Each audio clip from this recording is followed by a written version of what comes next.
दोस्तों, आजकल प्यार होना फिर शादी होना और कुछ ही समय में डिवोर्स होना इतनी आम बात हो गई है कि ज्यादातर लोग ऐसी घटनाओं को अब ज्यादा अहमियत ही नहीं देते।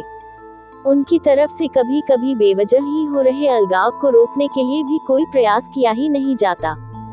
आज की ये कहानी ऐसे ही हो रहे अलगाव की है जिसे खुद एक पत्नी अपने शब्दों में बता रही है। कहानी जैसे जैसे आगे बढ़ती है तब हम जान पाते हैं कि पत्नी का नजरिया जो है वो कितना अलग है अपने पति के विचारों से, और कहानी का अंत हमारी आंखें भिगोने में सफल होता है।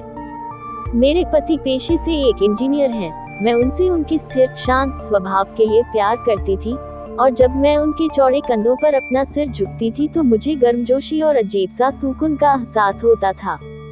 3 साल प्रेमालाप और अब शादी के 2 साल बीतने के बाद मुझे ये स्वीकार करना होगा कि मैं इससे थक गई हूँ। मेरे पहले उसे प्यार करने के जो भी कारण थे अब वही मेरी सारी बेचैनी के कारण बन गए हैं। मैं एक भावुक महिला हूँ और जब रिश्ते और मेरी भावनाओं की बात आती है तो मैं बेहद संवेदनशील हूँ। मैं रोमांटिक पलों के लिए उसी तरह तरसती हूँ जैसे कैंडी के लिए तरस रही एक छोटी लड़की। मेरे पति मेरे बिल्कुल विपरीत हैं। उनकी संवेदनशीलता की कमी और हमारी शादी में रोमांटिक पलों को लाने में उनकी असमर्थता ने मुझे प्यार के विषय में निराश कर दिया है। एक दिन मैंने आखिरकार उसे अपने मन की बात बताने का फैसला किया कि मुझे तलाक चाहिए, और मैंने हिम्मत करके उसे बताया। आखिर क्यों? चौंकते हुए उसने पूछा। मैं थक गई हूँ, दुनिया में हर चीज का कोई कारण नहीं होता है, मैंने कहा।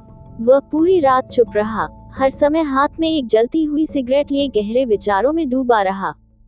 इससे मेरी निराशा की भावना और बढ़ती गई, क्योंकि मैं ऐसे आदमी को देख रही थी जो अपनी दुर्दशा को व्यक्त भी नहीं कर पा रहा था। भला मैं उससे और क्या उम्मीद कर सकती थी?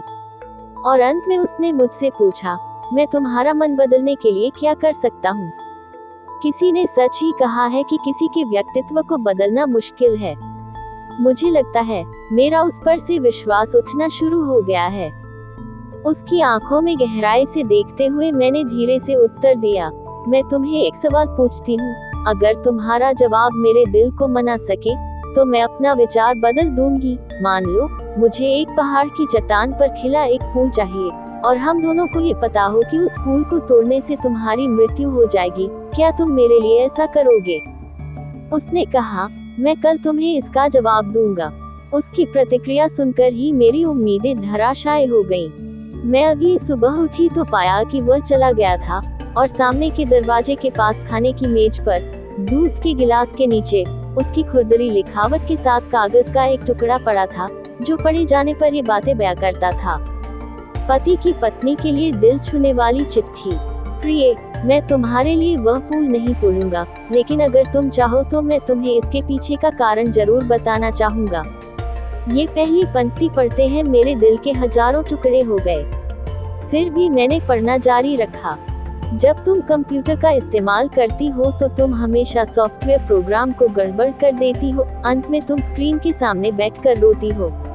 मुझे अपनी उंगलियों को जिंदा रखना पड़ेगा ताकि मैं प्रोग्राम को पुनर्स्थापित करके तुम्हारे कीमती आंसू बहने से रोक सकूं।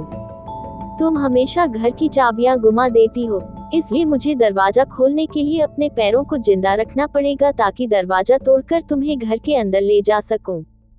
तुम यात्रा करना पसंद करती हो, लेकिन हमेशा एक नई जगह में अपना रास्ता भूल जाती हो। मुझे तुम्हें रास्ता दिखाने के लिए अपनी आंखें जिंदा रखनी पड़ेगी। तुम्हें हमेशा ऐंठन होती है जब भी तुम्हारा पीरियड हर महीने आता है। मुझे अपनी हथेलियों को जिंदा रखना है ताकि मैं तुम्हारी पेट की ऐंठन को शांत कर सकूं। तुम्हें घर के अंदर रहना पसंद है, और मुझे पता है कि तुम अंतर्मुखी व्यक्ति हो। तुम्हारी बोरियत को दूर करने के लिए मुझे तुम्हें चुटकुले और कहानियां सुनाने के लिए अपने मुंह को जिंदा रखना है। तुम हमेशा कंप्यूटर और टीवी देखती हो, और इससे तुम्हारी आंखों का भविष्य अच्छा नहीं होगा। मुझे अपनी आंखों को बचाना होगा ताकि जब हम बूढ़े हो जाएं, तो मैं तुम्हारी आंखें बन सकूं। तुम्हारे सिर से सफेद हो रहे बाल चुन सकूं, तुम्हारे नाखूनों को बिना तुम्हें चोट पहुंचाए काट सकूं। मैं भी समुद्र तट पर टहलते हुए तुम्हारा हाथ पकड़ना चाहता हूँ। जैसे तुम धूप और सुंदर रेत का आनंद लेती हो और खुशी से गाने गुनगुनाती हो, उसे मैं अपने कानों से सुनना चाहता हूँ, इसलिए मेरे कान जिंदा रहने चाहिए। जब तुम नहा के निकलती हो तो तुम्हारी भीनी भीनी खुशबू को महसूस करने के लिए मेरा नाक जीवित होना चाहिए। इसलिए मेरी प्रिय, जब तक मुझे यकीन नहीं होता कि कोई है जो तुमसे इससे अधिक प्यार करता है, मैं तब तक उस फूल को नहीं तोड़ूंगा। और जिस दिन ऐसा कोई आया जो तुमसे इससे अधिक प्यार करे, मैं खुशी खुशी उस फूल को तोड़ लूंगा। उद्धरण चिन्ह। ये पते ही मेरे आंसू पत्र पर गिरे और उसकी लिखावट की स्याही धुंधली हो गई। मैंने उसे पढ़ना जारी रखा। अब जब तुमने मेरा उत्तर पूरा पढ़ लिया है, अगर तुम संतुष्ट हो, अगर मैंने तुम्हारे दिल को मना लिया हो, तो कृपया सामने का दरवाजा खोलो, क्योंकि मैं बाहर खड़ा हूँ तुम्हारी पसंदीदा ब्रेड और ताज़ा दूध के साथ। मैं जल्दी से दरवाजा खोलने के लिए दौड़ी और उसके चिंतित चेहरे को अपने हाथों में कसकर पकड़ा और चूम लिया और उसकी बाहों में समा गई।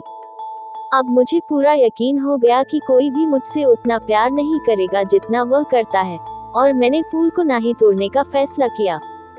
यही जीवन है और प्रेम है।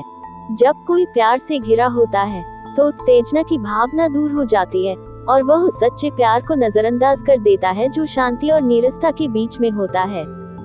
प्यार सभी रूपों में प्रकट होता है, यहाँ तक कि बहुत छोटे और सूक्ष्म रूपों में भी। इसका कभी एक मॉडल नहीं रहा है, ये सबसे नीरस और उबाऊ रूप में भी हो सकता है। फूल और रोमांस प्यार का हिस्सा हो सकते हैं, पर प्यार नहीं। तो दोस्तों, आपको ये प्यार भरी पति पत्नी की कहानी कैसी लगी? इस छोटी सी कहानी ने आपके भी दिल को छुआ या नहीं?